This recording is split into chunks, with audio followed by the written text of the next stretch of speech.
ভগবতীনগর এসে এখানে থাকার ব্যবস্থা রয়েছে।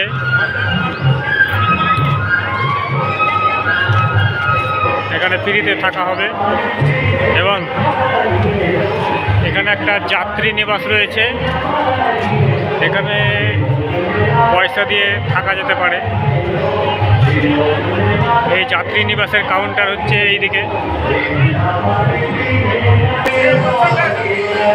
এই হচ্ছে যাত্রী নিবাস থাকার জন্য কাউন্টার। এখানে ফর্ম জমা করে টিকিট দেওয়া যাবে।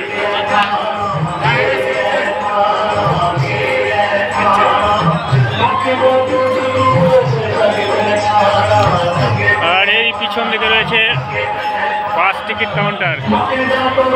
এখান থেকে চন্দনবাড়ি যাওয়ার জন্য বাসের টিকিট পাওয়া যাবে।